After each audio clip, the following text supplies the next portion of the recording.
Good morning, everyone. Welcome to Gulfstream. Today, Ron Nicoletti along with Brian at Nano. It is Friday, start of another weekend here at Gulfstream Park. Brian, sort of a melancholy Friday today. We had a guy that's worked with us for many years, a good friend of mine, Ed Mack, a good friend to racing, a good friend, of course, to everybody here at Gulfstream Park. He was the mutual manager here for so many years, you know, and a former Calder at Hialeah. I've known him for over 30 years, just a great guy. It was just shock to hear this, and you know, really, his wife Linda and his whole family, we send our deepest sincere, prayers. Sad for sure. One of those guys that did so much behind the scenes that you don't see. You know, we're fortunate to be in front of the camera, but Ed did so much behind the scenes, and like you said, a long time racing employee, and he will be missed. So he will be felt. His loss will be felt here. That's for sure. Absolutely. So once again, to his family, our deepest condolences. So let's get to the racing action today. We're going to start it off with they got the Rainbow Six on Sunday. Ooh, yeah, congratulations. It was a tough one. It was. We've talked about it quite a bit in these initial stages of the Rainbow Six. We can bring it up now. We'll start at 50 again, fresh today. In these initial stages of the Rainbow Six, if you have yourself a day, it is out there, and that's the beauty of this bet before it gets up there to those astronomical fours and $500,000. It's out there. If you have a solid day and you pick a couple prices, Ronnie, there's usually singles in the last race. Yeah, and you know, hey, somebody got it the other day. I thought it was a hard sequence the other day, and someone nailed it. So we've got some great handicappers out there. So let's get right to the action this afternoon. The first race today is going to be about 5.5 furlongs on. Brian taking up my whole desk here. About 5.5 furlongs on the Tapeta. These are maiden claiming filly 2-year-old, $16,000. Let's see your early pick 5 ticket, and please stay on your side. So the early pick 5 ticket, Ronnie, because there are some key scratches that we'll get to today. Initially, this early pick 5 ticket was $4, and now it's blown way up. My long shot is here, but the heavy favorite, Promencia, was probably going to be 6-5, is out. So we'll get to this race. It comes wide open. 9-3 is the actual order in race 2, but I will go 4 deep. I scratch into the 4, Mamza in race 3, and these singles stayed together, beset in race 4.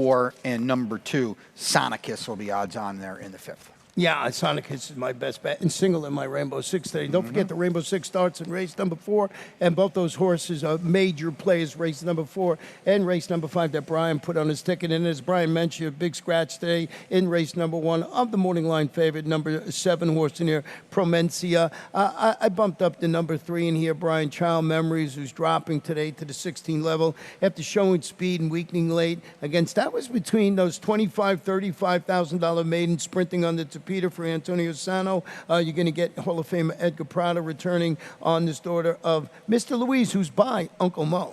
So obviously, Child Memories, it goes way up now with the scratch of Promencia. They all do, you know. But now Child Memories is the horse to beat. We've got a class drop. We've got a couple Tapeta races under her belt as well. She's got speed to be involved throughout. So yeah, now the race does go through her now. And your horse that you have on top taking some steady money very early in the wagering, that Secret Temptation. And Miguel Vasquez didn't lose much time to get to be the leader of the meeting here. He's really winning races in bunches. Yeah, without a doubt. And this was going to be my long shot. Listen, this was not a card where I was getting too crazy about trying to come up with big prices. I thought Secret Temptation would be 5 or 6 to 1 before the scratches. Well, I think that's probably out the window now. We go from, you know, a journeyman jockey to our leading jockey. It's a huge move. This horse was 7 to 1 on debut for a quarter, Ronnie, too, in a 12-horse field. So it's no surprise that this horse is going to take a lot of money, chased early, tired late. I mean, Secret Temptations is going to be a major player now in this race. And the number 8, Me Oh My Oh, is a daughter of Dolphus by Looking at Luck. He debuting for Kelsey Danner. It was pretty solid with her debut maiden claimers. And I just think with the scratch of the major player here, with the horse that I thought was going to be favored, and so did you, I think horses like this you have to take a second look at. Well, without a doubt. I mean, we haven't proven yet that we can't run. It's a big deal in this race. Let's just be honest. Kelsey does a good job. We've got a named jockey in Edwin Gonzalez here as well. A couple of those works. You got to kind of dig and sift a little bit, but they're pretty good. Let's flip the page and go to race number 2 this afternoon. A 7-furlong sprint. Maiden claim is 3 and up. $12,500. Full field of 10 to kick off the first of 2 pick 4s on the afternoon. You went, let's start with your horse in here, Tactical Cheech, who's hoping for clear sailing this afternoon. Yeah, I think that's it. So let's bring up this replay because Tactical Cheech is in there. Millennium Condo is in there. And Winter's Ghost is in there as well. Good job, Bob. Thank you. So Tactical Cheech is in the back here, and he's just going to have some trouble sifting through and kind of getting up while the other horses obviously have first run. They're closer. We're on a sloppy track here as well. You don't want to come from far out of it. So I think he had to work pretty hard to get there, and I thought all things considered it was a pretty solid run. Now, he has been second 3 starts in a row. That is not ideal. I readily admit that. But I think all things considered, you're going to see him floating out here widest of all as well. I thought no one else ran on late either, okay? The horses that were involved early were involved late. I thought this was a pretty solid effort, Ron. We are now 0 for 8 with 3 seconds, but they have been in a row. We get dry land today. Let's see what Tactical Cheech can do. Edgard Zayas in the saddle. I did go with the number 6, Stormy Victory. He's turning back to 7 furlongs of the main track after returning from a 10-month layoff to duel for the lead and weekend against those 25 maidens. I think you got something you want to show here with Stormy Victory, the horse that I had on top for Rohan Crichton. Yeah, so Stormy Victory is going to be the 6 here. And if you print it out early, take note, Jaramillo's riding the 6. Miguel Vasquez is riding the 7. And we're going to get shuffled back here. You're going to get a little rank, going to get shuffled back entering the first turn. And then the winner is 8-5, and he's going to be forced to chase him. I just don't think you can see him right here. Very aggressive. He wants to run on. He wants to push through. It's just not ideal when you're talking about a mile, a 2-turn race on the Tapeta. Now he's still rank and chasing. You can see him climbing a little bit. You can see his head getting thrown around. Beyond, the 10 horse, is 9-5. He's on the hard chase. This is just not going to help your chances in the lane. Okay, so Rohan Crichton's going to take the blinkers off today. We'll get a little, hopefully we get a little more settled today as well. And yeah, I don't think you want to leave this horse out, off the layoff last time. I think he's eligible to come back and run better today. The number 3, Winter's Ghost, is wheeling back after returning from a layoff to finish the stalk and fade 4th as the favorite behind aforementioned Tactical Cheech, who showed him in that race for David Fawkes. And we know how potent David Fawkes has been second-time starters. Good point. This is second after the 45 to 180-day layoff. He's 12 for 71, 17%, 42% in the money, and just $1.64 is the return of investment over the past couple of years. I guess we didn't put the stat up, or I didn't send. Maybe I didn't send them. Who knows? I would know. But that is it. So write that down. He's 17% with Winter's Ghost, who is a number 3 horse in this particular race. So we'll see how that plays out. That is race number 2. Race number 3 this afternoon, about 1.70 miles on the Tapeta. Claim is 3 or 4 and up, non-winners of 3 in life, or a race since April 14th, 20 down to 16. We did have some scratches in this race of the 5, Eyes of Champion, the 6, Exchange Day, and the 7. The 8, Telephone Talker. And as you mentioned, who did you have on top, Telephone Talker? I did, yeah. So I scratched into the 4, but yeah, Telephone Talker was going to be a huge favorite in here. I did go with the number 4, Moms, who's stepping up to the 20 level after they're really turning on the afterburners when he drew clear to defeat.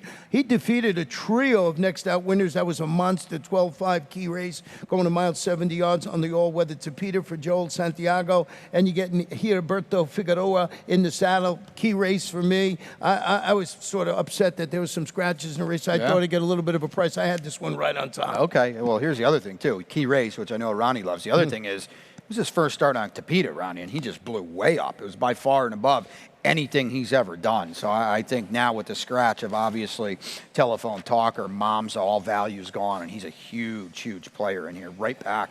Yeah, and the number 3, Prince Mayor, certainly moves way up with the scratch of Telephone Talker in this race. Yeah, without a doubt. And if you're not familiar with Ronaldo Richards, he's now been kind of going along a couple months now. He's a potent barn, high percentage trainer using Miguel Vasquez on a lot of live horses. Let's take a short break. When we come back, I will have race number 4 and my Rainbow 6 ticket.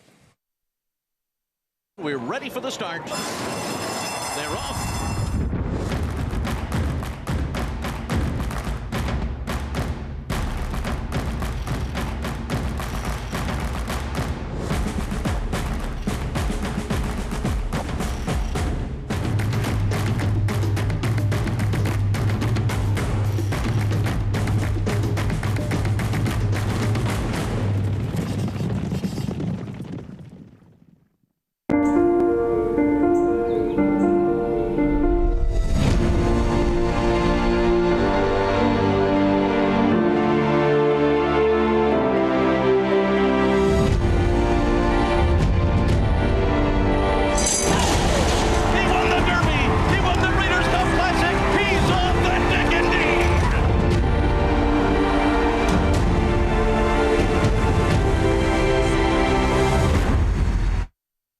Welcome back to Gulfstream today. Ron and Brian, 6 furlongs, maiden special weight filly 2-year-olds. Pretty nice race to start the Rainbow Six. Scratch the 1, 2, and the number 10 horse in this race. Let's look at my ticket, and $28.80 for me. We'll talk about this race in a moment. You mentioned Sonicus. I put the wrong number. I think Sonicus is the number 5 in here, or the number 2. Did I put the wrong number down? Sonicus is the 2. Yeah, no, it's the right one, number 2.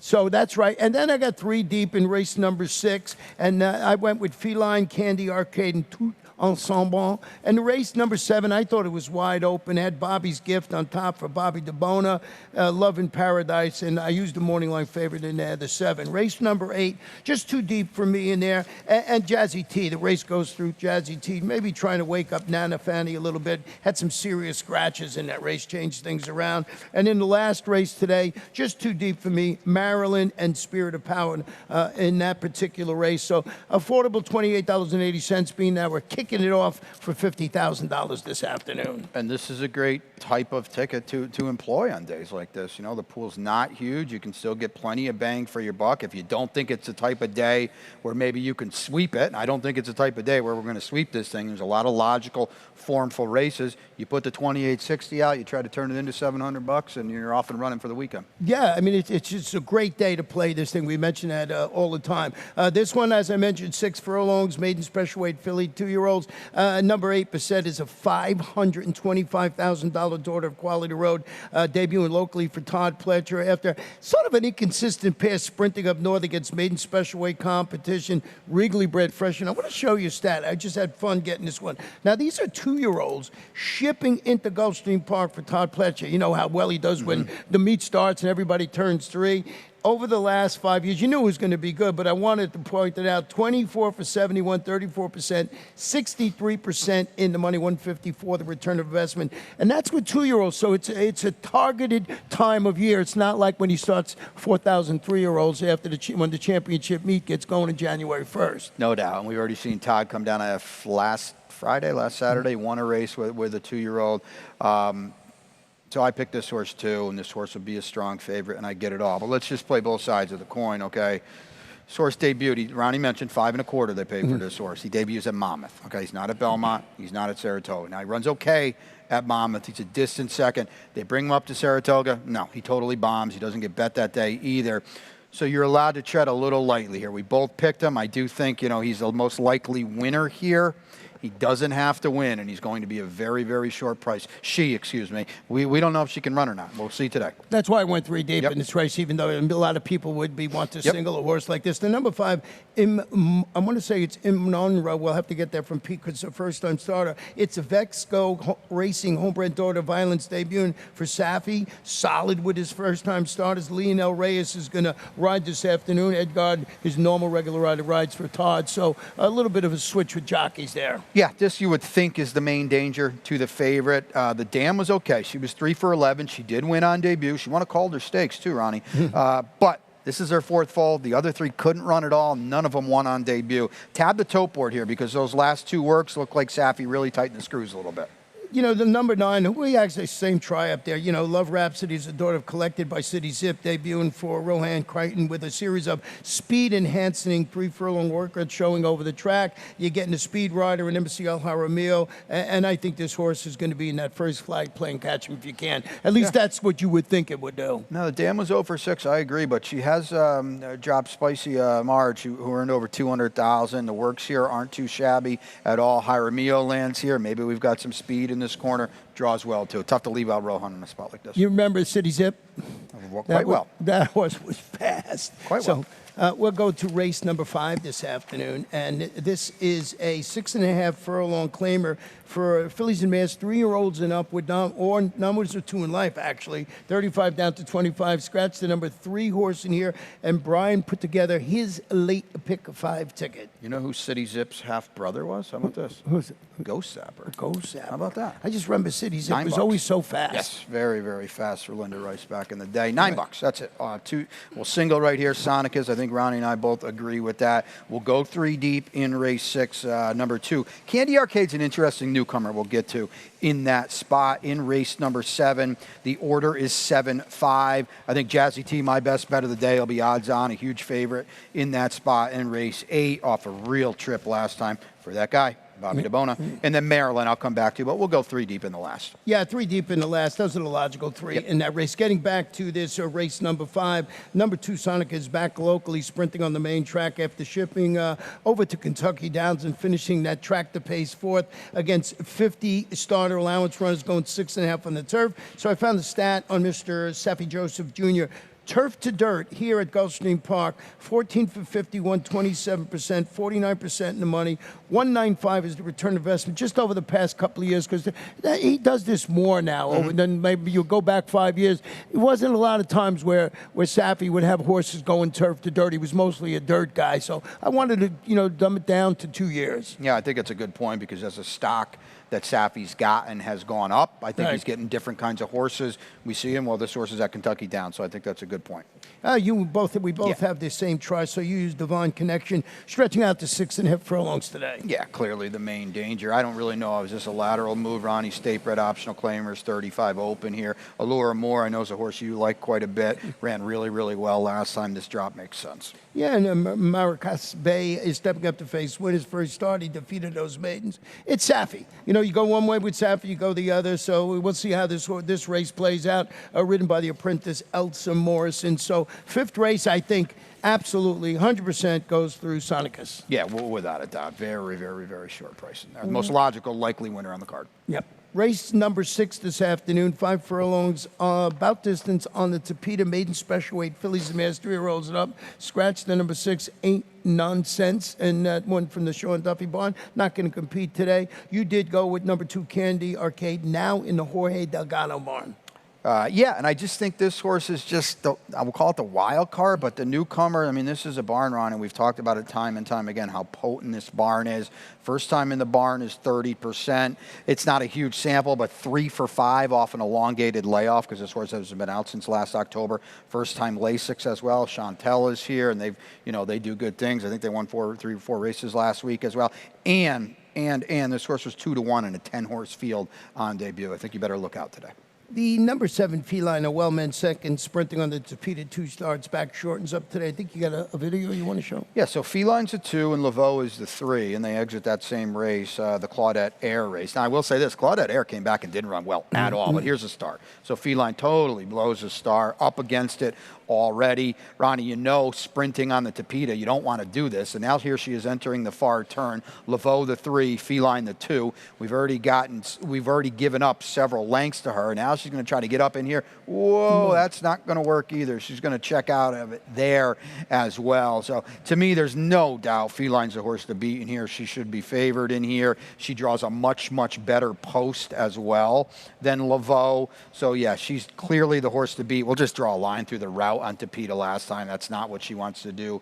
Obviously, you focus on her 2 sprint races on the Tapeta. They're 2nd and 3rd back, and I know Laveau did beat her on debut, but I don't think there's any doubt to me that Feline is the horse to beat in here today. Yeah, I mean, you showed the trouble that she had. Yeah. She ran very well. Like you said, the 2 turns, not what this horse wanted to do. The number 5 horse in your Tout Ensemble is debuting on the Tapeta after getting squeezed back at the start when finishing 4th. Now, that was special weight foes going 7 furlongs on the dirt, but look at Lisa Lewis. I didn't pull a stat, but you see that she's 3 for 6, 50% with the horses running on the Tapeta. Luca Panici, and this is a $185,000 daughter of Practical Joke. So I just wanted to point that out in there. And if you go and do what this horse is doing today, actually she's a perfect 1-for-1. But in general, she's 50% on the Tapeta. Yeah, and Lisa has done a good job. She's gotten some of these Peter Brand, I don't want to call them cast-offs, that's not fair, but she's done a good job with these Peter Brand horses. This one's with Coolmore as well. She had a really, really sharp winner a couple weeks ago for Peter Brandt. Don't sleep on this horse. Seems to be moving forward in the form as well. Well, let's go to race number 7 this afternoon. And this one here is a 7-furlong sprint. Claim is 3 and up. Non-winners of 2 in life, $6,250. And you went with the number 7 horse in here, who's the morning line favorite, Summer Ash. And I backed off this horse, but I had to use it on my Rainbow Six ticket. Well, I mean, obviously, I know who you've got on top. We'll talk about that in a second. But, you know, Summer Ash, just on the drop, I think this horse is going to be tough against these. Claudio Gonzalez spots his horses so well in these kind of claiming races. And Summer Ash is, what do we got, 9-5 on the morning line, which I agree with. This horse should be a strong favorite in here. The drop plays for a barn that's just so good in these areas. Yeah, I just didn't like that performance. No, I Going agree. 7 furlongs, 2 starts back. You know, I'm always keen to see how horses run at that distance. You're right. The number 9, Bobby's Gift, is where I went, stretching out to 7 furlongs again after rallying to get beat only a length when finishing 5th against this level of competition, going 3/4 of a mile for Bobby DeBoni, getting Samuel Camacho Jr. in the saddle this afternoon. Just a logical contender in there to be somewhere on the ticket. And Bobby DeBoni seems to have cooled just a little bit. Just a little bit. I didn't think the rail was a good spot last time, and this horse ran on it. I will say this, and this is what my notes say. I'll get your thoughts on this. 5 horses were across the line. That always worries me of the sign that's not the best race. What about the number 5, Hidden Warrior, that we both have some interest in from Gustavo Guevara's barn? And this one ran okay in the slop last time, actually won. So that's the question. Was it the slop or was it off the claim for a new barn that we don't know a lot about? This horse freaked last time. Today it's going to be a little different set of circumstances. We're facing winners as well. My thinking was, A, the favorite wasn't very good last time, and B, Hidden Warrior was awesome last time. I better use them both. You know, the number 8, Love in Paradise, is racing with the blinkers off after bumping at the start.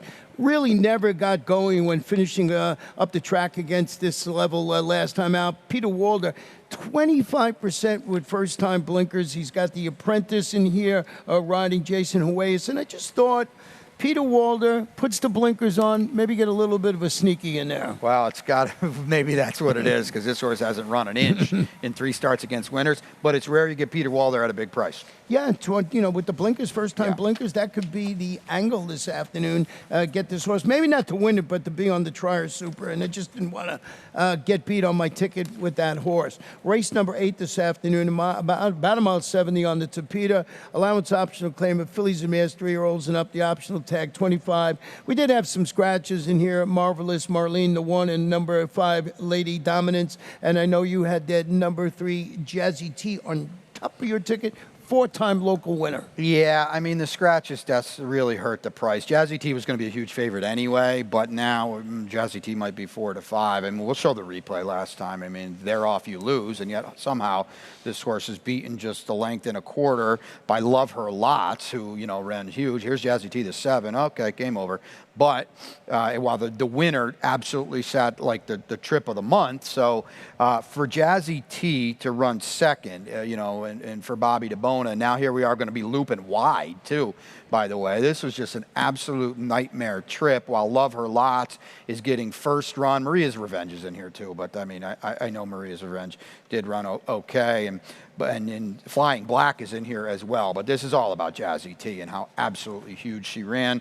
She's 8 for 10 in the exacta on the Tapeta. She had 1-2 races off the Bobby D claim in really stylish fashion, and she's going to be a big favorite in here. The value's gone with the scratches, but this was, I mean, she was so much the best in this race. It was The number 6 in here, Nana Fanny, is dropping back to, I believe, a winning level after following her 20 state-bred optional claiming victory. She had some trouble in her last race. I think you wanted to show it. We'll show it. We'll let you talk over it, but we'll show it. You can see it kind of here for yourself. Yeah. There's no doubt she had a trip getting shuffled behind here. Yeah, she gets shuffled back, and it looks like it's just that momentum that we talk all the time. When you're getting that momentum going, you know, just to get stopped in the race there, you just got to, you know, re-rally again. You know, it's Claudio Gonzalez, Jose Morelos, a 3-time winner on the all-weather track. I think with a cleaner trip, this horse is going to be there. Thought I was going to get a little bit of price if we didn't get those scratches in here, trying to beat the heavy favorite in here, Jazzy T. Yeah, you would have. She was not going to be favored in here, that's for sure. Now, this is a race against only 3-year-olds, okay?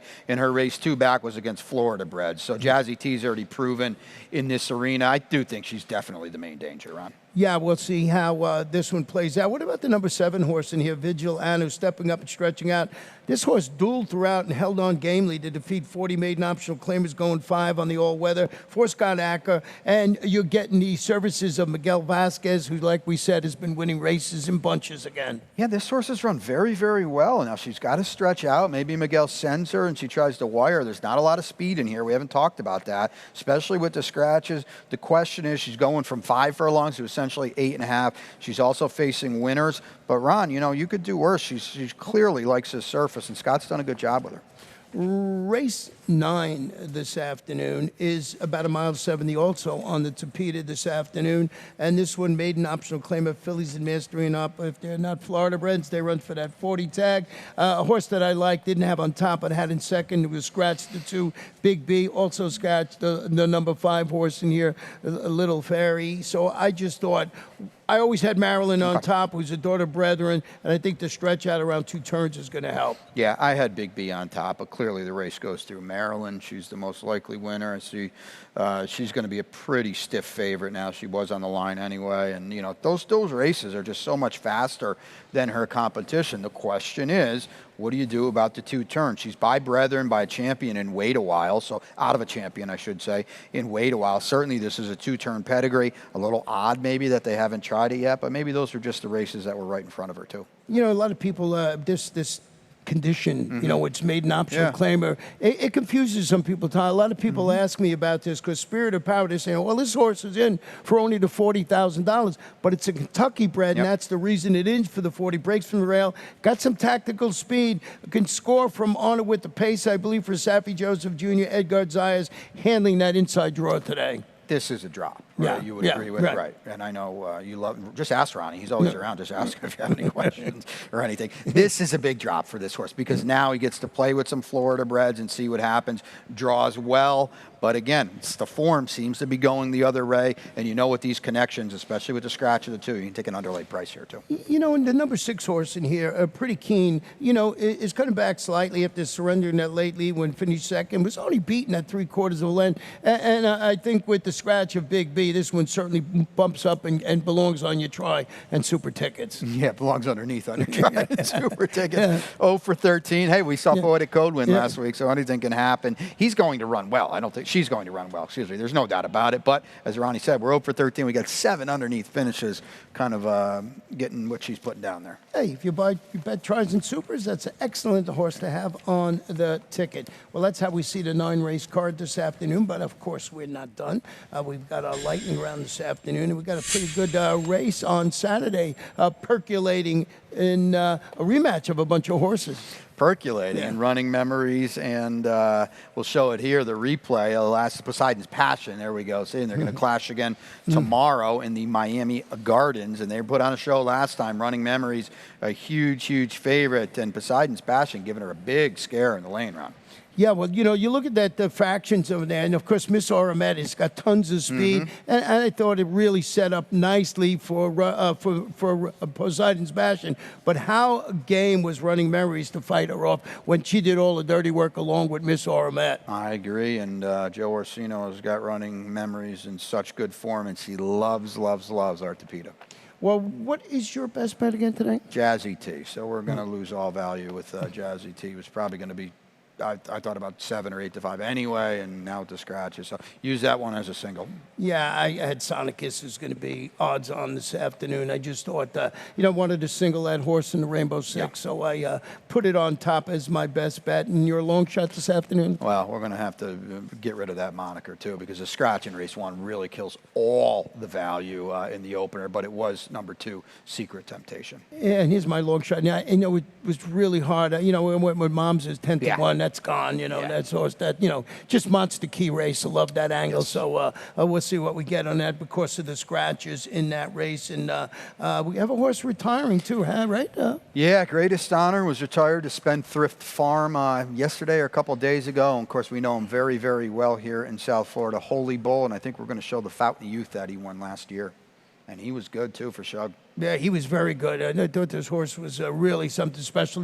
This horse was everybody was talking about, Yeah. after this victory here. So, back inside, maybe we'll see his progeny soon. So, greatest honor. I remember it was far back, and that was a strong stretch run. That's the first finish line. I was just going to say, you took the words out of my mouth. You don't win first finish line races like he did. Yeah, and hey, our sister track, Big Balloons up there at Santa Anita. Big Balloons tomorrow on a mandatory day, and their Rainbow Six, I think 2 million is what they were kind of expecting. And you know me, Ronnie, I'm always betting the over in those circumstances. So check it out. That's tomorrow on a really strong Saturday card for them.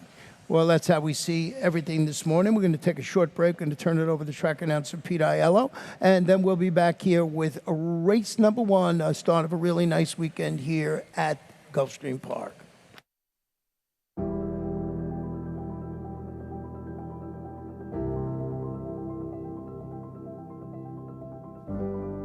The Thoroughbred Aftercare Alliance is really the vehicle for the transition for our racehorses coming off the track into a second career and safe environment for these horses when they're done racing. I've been passionate about racehorses my whole life, animals in general, and without the TAA to provide that oversight, there would be a big void in terms of making sure that we have this ongoing safe environment for our off-the-track racehorses.